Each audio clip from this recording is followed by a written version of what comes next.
So, what are the steps I took to survive this? Okay, so the first thing that I did, and there was a huge learning curve the first time this occurred. And the reason I felt compelled to make this video, first of all, is because it's happened again. 3 years later, to celebrate the anniversary, boom, we're back in the twilight zone. So my husband has had another psychosis, a psychotic break, and oh my gosh, it was really scary. And I'll talk about that a little bit more about when it happens again. But you know, I guess that would be the sequel, Twilight Zone sequel. But what did I do? Well, what I did is I learned quickly that from some of the support group pages that I quickly joined, is that you have to take control because they're out of control.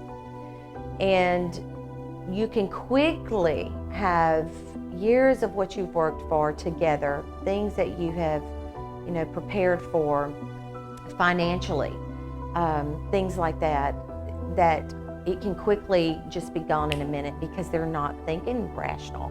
They're not, their judgment's completely, totally broken now at this point. And so some of the things that I had to do, because this person, this alien invasion of my husband's body, I had to quickly move into action. So what are the things I did? Well, here's a few of them. And the first time it took several days of doing this, you know, one after another. This time it was like within 24 hours I had it done. So I stopped the credit cards. I closed the bank account. I had to go ahead and let people that were in our other circle that begin to realize that this was happening, I had to acknowledge that it was happening. And I had to tell the people around that were being affected or that were going to have the fallout effect, you know, that ripple effect that happens from the tsunami that hit, the devastation that would also affect them. I had to let them know, here, look, you know, this is what's going on. And I had to get my head out of the sand and quit denying it. That's the other thing. And so one of the things I did, I'll just say it this way, okay? I stopped the credit cards. I stopped the bank account. I quickly began to change codes on anything that I felt would be compromised by someone who had the information but would not use, you know, would not be diligent enough to protect it. You know, they would take advantage of it. So alarm codes were changed because my husband is not even in our residence right now. He had to leave and go somewhere else.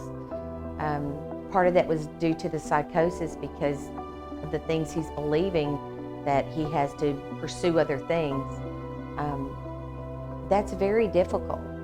But honey, you just gotta buck up and put your big boy, big girl clothes on and get up and take care of business.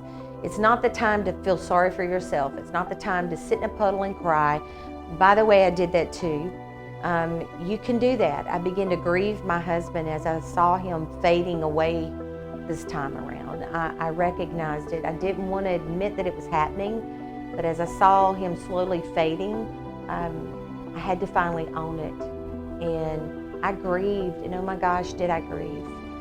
But I'll talk a little bit more about that on the next video, part 2 of what do I do now.